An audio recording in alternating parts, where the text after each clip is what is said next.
안녕하세요, 여러분. 오늘은 용기와 믿음에 관한 이야기, 바로 다니엘의 이야기를 들려드리려고 해요.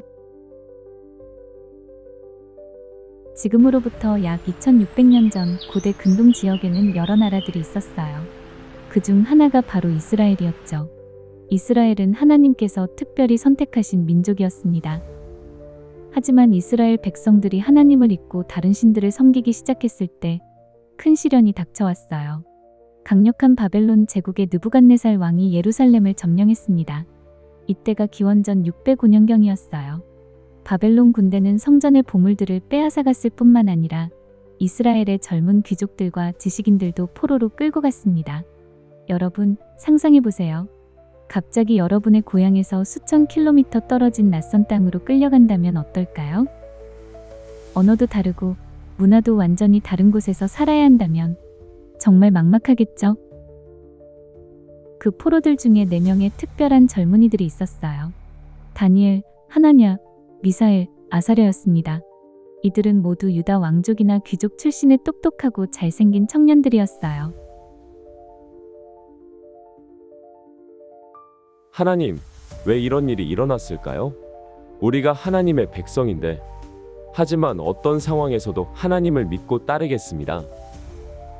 바벨론에 도착한 이들에게 첫 번째 시험이 닥쳤어요. 왕의 환관장 아스부나스가 이들을 왕궁으로 데려가서 말했습니다.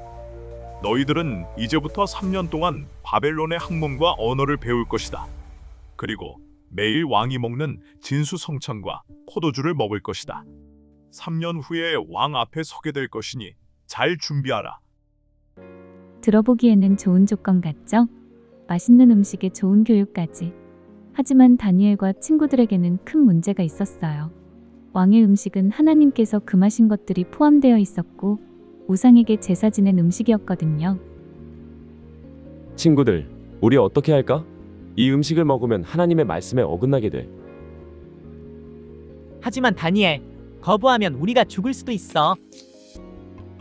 그래도 우리는 하나님께 신실해야 해. 하나님께서 길을 열어주실 거야. 다니엘은 용기를 내어 아스부나스에게 다가갔습니다. 하나님께서는 아스부나스의 마음을 움직여서 다니엘을 좋게 봐주게 하셨어요. 제발 저희에게 10일만 시간을 주세요. 저희는 채소와 물만 먹겠습니다. 10일 후에 왕의 음식을 먹는 다른 청년들과 비교해보세요. 환관장은 처음에는 걱정했어요. 만약 이들이 약해 보이면 자신이 왕에게 죽임을 당할 수도 있었거든요. 하지만 10일 후에 놀라운 일이 일어났습니다. 다니엘과 세 친구들은 왕의 음식을 먹은 청년들보다 더 건강하고 생기 있어 보였어요. 하나님께서 그들의 신실함을 축복해 주신 거죠. 하나님께서는 이들에게 지혜와 총명을 주셨고 특히 다니엘에게는 환상과 꿈을 해석하는 특별한 능력을 주셨어요. 3년의 교육이 끝났을 때 왕이 직접 이들을 시험해 봤는데 모든 면에서 바벨론의 박사들보다 10배나 뛰어났다고 했어요. 이 이야기에서 우리가 배울 수 있는 것이 있어요. 다니엘은 어려운 상황에서도 타협하지 않았어요. 하나님께 대한 믿음을 지키는 것이 더 중요했거든요. 그리고 하나님께서는 그런 다니엘을 결코 버리지 않으셨습니다. 시간이 흘러 다니엘이 바벨론에서 살기 시작한 지 몇 년이 지났어요. 어느 날 밤, 느부갓네살 왕에게 이상한 꿈이 찾아왔습니다. 이게 무슨 꿈이지? 너무나 생생하고 무서워서 잠을 잘 수가 없구나. 왕은 다음 날 아침 즉시 바벨론의 모든 박사들과 점술가들을 불러 모았어요. 내가 이상한 꿈을 꾸었다. 너희들이 그 꿈이 무엇인지 말하고 해석해보라. 왕께서 꿈의 내용을 말씀해 주시면 해석해 드리겠습니다. 안 된다. 너희가 정말 신의 능력이 있다면 꿈의 내용부터 알아야 하지 않겠느냐? 만약 말하지 못하면 너희를 모두 죽이고 너희 집들을 무너뜨릴 것이다. 이는 정말 무리한 요구였어요. 아무리 똑똑한 사람이라도 다른 사람의 꿈 내용을 어떻게 알 수 있겠어요? 박사들은 절망했습니다. 왕이시여, 세상의 왕의 요구를 들어줄 수 있는 사람은 아무도 없습니다. 신들 외에는요. 화가 난 왕은 바벨론의 모든 박사들을 죽이라고 명령했어요. 여기에는 다니엘과 그의 친구들도 포함되어 있었습니다. 다니엘, 왕의 명령으로 너희를 죽이러 왔다. 무슨 일입니까? 왜 이런 엄한 명령이 내려졌나요? 아리옥이 상황을 설명해주자 다니엘은 지혜롭게 대답했어요. 제가 왕께 나아가서 꿈을 해석해 드릴 수 있습니다. 시간을 조금만 주세요. 다니엘은 즉시 친구들에게 달려가서 이 일을 알렸어요. 친구들, 우리가 기도해야 해. 하늘의 하나님께서 이 비밀을 알려주시도록 간구하자. 그렇지 않으면 우리 모두 죽게 돼. 내 친구는 밤새도록 하나님께 기도했어요. 그리고 그날 밤 하나님께서 다니엘에게 환상으로 왕의 꿈과 그 해석을 보여주셨습니다. 하늘의 하나님을 찬송합니다. 지혜와 능력이 하나님께 있고 때와 기한을 바꾸시며 왕들을 패하기도 하고 세우기도 하시는 분입니다.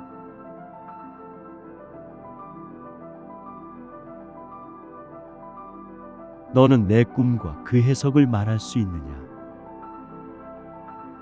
왕이시여, 박사나 점술가들은 왕이 물으신 비밀을 말할 수 없습니다. 오직 하늘에 계신 하나님만이 비밀을 나타내실 수 있습니다. 다니엘은 하나님께 영광을 돌린 후에 왕의 꿈을 설명하기 시작했어요. 왕께서 보신 것은 크고 높은 신상이었습니다. 머리는 순금, 가슴과 팔은 은, 배와 허리는 옷, 다리는 철, 발은 철과 진흙이 섞인 것이었죠. 그런데 손대지 않은 돌이 와서 그 신상의 발을 쳐서 산산조각 냈고 그 돌은 큰 산이 되어 온 세계를 가득 채웠습니다. 맞다. 정확히 내가 꾼 꿈이다. 그럼 해석은 무엇이냐? 왕이시여, 하나님께서 왕에게 나라와 권세와 능력과 영광을 주셨으므로 왕은 그 금머리입니다. 왕 다음에는 왕보다 못한 나라가 일어날 것이고 그 다음엔 셋째 나라가 온 세계를 다스릴 것입니다. 넷째 나라는 철처럼 강해서 모든 것을 부술 것이지만 발가락이 철과 진흙으로 된 것처럼 나누어질 것입니다. 다니엘의 해석은 정확했어요. 후대의 많은 성경 해석자들은 이 나라들을 바벨론 다음에는 메데 페르시아 제국이, 그 다음에는 그리스 제국이, 마지막에는 로마 제국이 일어난 것으로 이해했거든요. 하지만 가장 중요한 것은 이것입니다. 그 왕들의 때에 하늘의 하나님이 한 나라를 세우실 것인데 이것은 영원히 망하지 않을 것이며 다른 백성에게 넘어가지도 않을 것입니다. 이 나라는 모든 나라를 쳐서 멸하고 영원히 설 것입니다.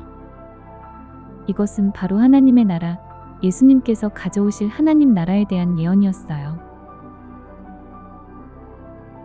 너의 하나님이야말로 참으로 신들의 하나님이요 왕들의 주시로다. 왕은 다니엘을 크게 높여서 바벨론 전 지방을 다스리게 하고 모든 박사들의 우두머리로 삼았어요. 그리고 다니엘의 요청으로 새 친구들도 높은 자리에 임명했습니다. 시간이 흘러 느부갓네살 왕은 자신의 꿈에서 본 금머리에 감동받아서 놀라운 일을 했어요. 두라 평지의 높이가 60규빗, 폭이 6규빗인 거대한 금 신상을 만든 거예요. 이는 대략 27m 높이의 거대한 조각상이었어요. 내가 거대한 금 신상을 세웠다. 모든 백성들은 나팔과 피리, 수금과 사면금과 양금과 생황 등 모든 악기 소리를 듣거든 엎드려 이 금 신상에게 절하라. 누구든지 엎드려 절하지 않는 자는 즉시 맹렬히 타는 풀무불에 던져 넣을 것이다.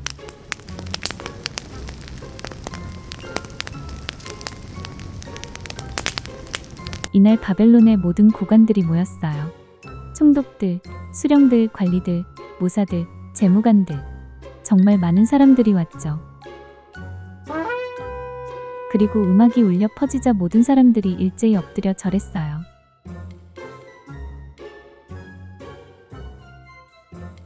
모든 사람들이요? 아니에요. 세 사람이 서 있었어요. 바로 하나냐, 미사엘, 아사랴였습니다. 이들은 바벨론 이름으로 사드락, 메삭, 아벳느고라고 불렸어요.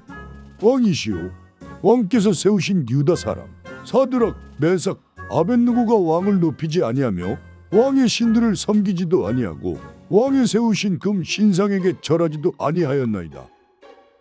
왕은 분노로 가득 찼어요. 자신을 이렇게 무시하다니. 사드락, 메삭, 아벳느고를 당장 데려오라. 다니엘의 세 친구가 담대하게 왕 앞에 섰어요. 정말이냐? 너희가 내 신들을 섬기지 아니하며 내가 세운 금 신상에게 절하지 아니한다는 것이 이제라도 내가 만든 신상에게 절하면 좋을 것이오. 그렇지 않으면 즉시 맹렬히 타는 풀무불에 던져 넣을 것이다. 어느 신이 능히 너희를 내 손에서 건져내겠느냐? 이것은 정말 어려운 선택이었어요. 목숨이 걸린 문제였거든요. 그런데 새 친구들의 대답은 정말 놀라웠어요. 느부갓네살이여, 우리가 이 일에 대하여 왕에게 대답할 필요가 없나이다. 만일 그럴 것이면 우리가 섬기는 우리 하나님이 우리를 맹렬히 타는 풀무불에서 능히 건져내시겠고 왕의 손에서도 건져내시리이다. 그리하지 아니하실지라도 왕이여, 우리가 왕의 신들을 섬기지도 아니하고 왕이 세우신 금 신상에게 절하지도 아니할 줄을 아옵소서. 여러분, 이 대답 정말 대단하지 않나요? 하나님이 우리를 구원하실 거예요. 하지만 설사 그렇지 않으셔도 우리는 우상에게 절하지 않겠어요. 이것이 진정한 믿음이에요. 풀물을 평상시보다 7배나 더 뜨겁게 하라.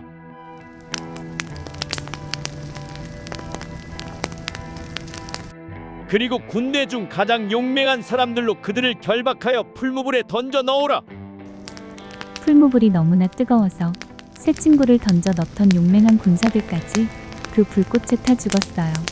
하지만 놀라운 일이 일어났습니다. 우리가 결박하여 불에 던져 넣은 사람은 세 사람이 아니었느냐? 왕이여, 옳소이다. 내가 보니 결박되지 아니한 네 사람이 불 가운데서 걸어다니는데 상하지도 아니하였고 그 넷째의 모양은 신들의 아들과 같도다. 하나님께서 천사를 보내서 새 친구를 보호해 주신 거예요. 왕이 풀무불 아기 가까이 가서 소리쳤어요. 지극히 높으신 하나님의 종 사드락, 메삭, 아벤느고야, 나오라. 새 친구가 불에서 나왔는데 정말 놀라웠어요. 머리털 하나도 그을리지 않았고 옷도 변하지 않았으며 불냄새도 나지 않았어요. 사드락과 메삭과 아벤느고의 하나님을 찬송할지로다. 그가 그의 천사를 보내사 자기를 의뢰하고 그들의 몸을 바쳐 왕의 명령을 거역하고 그 하나님 외에는 다른 신을 섬기지 아니하고 그에게 절하지 아니한 종들을 구원하셨도다. 왕은 새로운 조서를 내렸어요. 사드락, 메삭, 아벤느고의 하나님을 비방하는 자는 누구든지 죽임을 당하고 그 집이 무너질 것이라고 했어요. 그리고 새 친구를 더욱 높은 자리에 세웠습니다. 여러분, 이 이야기에서 우리가 배울 수 있는 것은 무엇일까요? 새 친구들은 죽음을 각오하고서라도 하나님께 대한 신앙을 지켰어요. 그리고 하나님은 그런 그들을 보호해 주셨습니다. 때로는 우리도 어려운 선택을 해야 할 때가 있어요. 그럴 때 이 새 친구들을 기억하면 좋겠어요. 세월이 흘러 바벨론이 망하고 메데 페르시아 제국이 들어섰어요. 다니엘의 꿈 해석이 정확히 이루어진 거죠. 이제 다리오 왕이 다스리고 있었고 다니엘은 80세가 넘은 노인이 되었어요. 하지만 여전히 지혜롭고 능력이 뛰어났습니다. 다리오 왕은 다니엘의 뛰어난 능력을 보고 그를 전국의 총리로 삼으려고 했어요. 하지만 이것을 시기하는 사람들이 있었습니다. 다니엘이 총리가 되면 우리는 어떻게 되는 거야? 우리가 그의 잘못을 찾아서 왕에게 고발해야 해. 그들은 다니엘의 정치적 잘못을 찾으려고 했어요. 하지만 찾을 수가 없었어요. 다니엘은 신실하고 정직했거든요. 아무런 잘못이나 허물이 없었어요. 다니엘을 고발할 수 있는 것은 그의 하나님의 율법에 관한 것뿐이겠구나. 그들은 교묘한 계획을 세웠어요.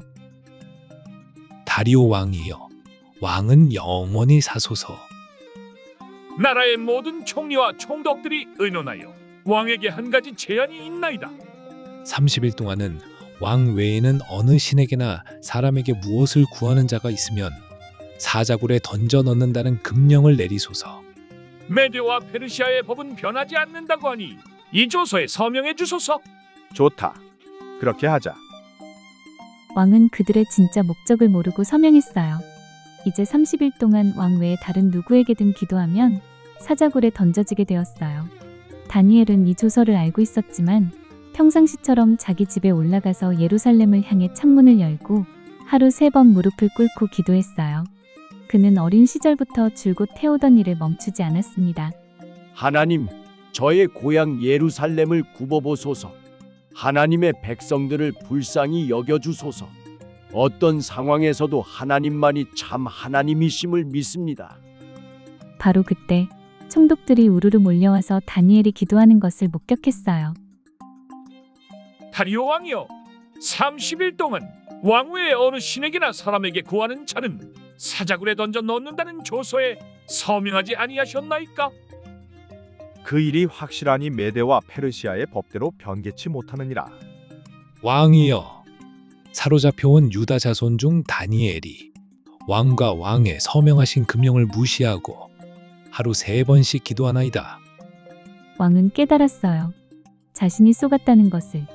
그는 다니엘을 구원하려고 애썼지만 메대와 페르시아의 법은 왕도 바꿀 수 없었어요. 다니엘, 내가 항상 섬기는 너의 하나님이 너를 구원하시기를 원하노라. 다니엘은 사자굴에 던져졌고 굴 어귀에는 돌로 맞고 왕의 인과 귀족들의 인으로 변했어요. 왕은 그날 밤 궁으로 돌아가서 금식하며 잠도 이루지 못했어요. 하지만 하나님께서는 천사를 보내서 사자들의 입을 막아주셨어요. 다니엘은 사자들과 함께 밤을 보냈지만 아무런 해를 당하지 않았습니다. 이른 아침, 왕이 급히 사자굴로 달려왔어요.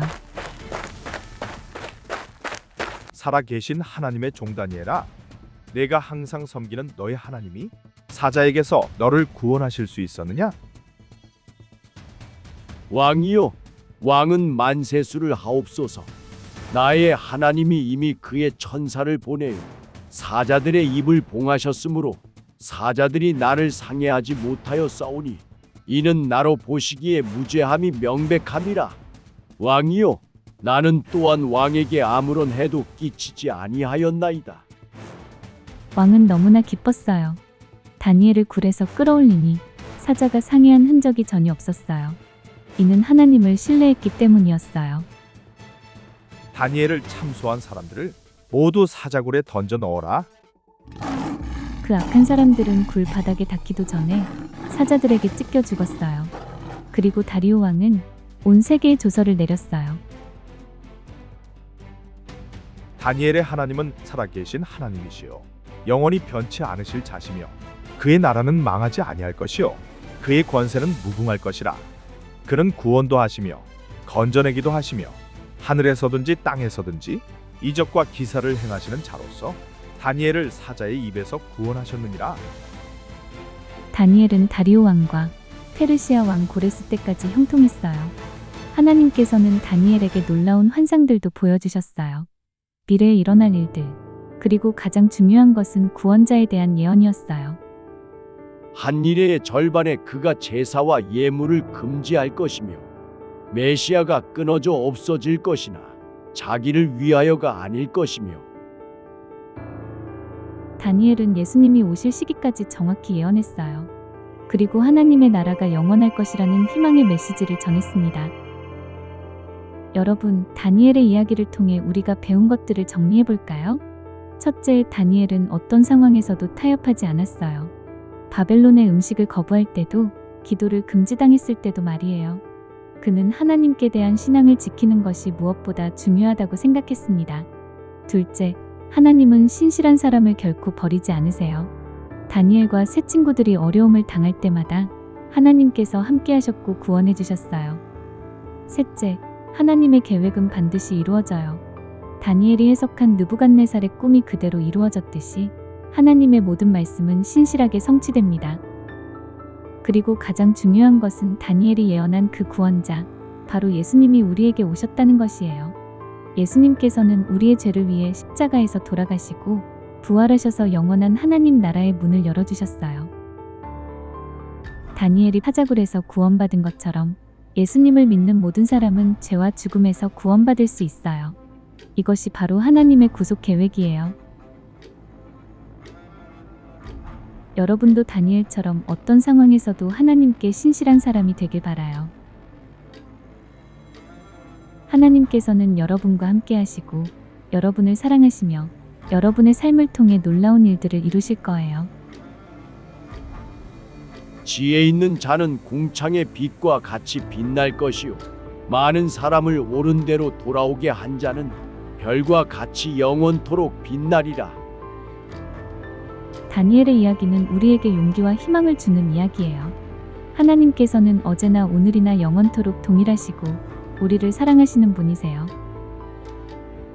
여러분의 삶에도 하나님의 놀라운 계획이 있어요. 다니엘처럼 하나님을 신뢰하고 순종하며 살아가세요. 그러면 여러분도 하나님 나라에서 별과 같이 빛나게 될 거예요.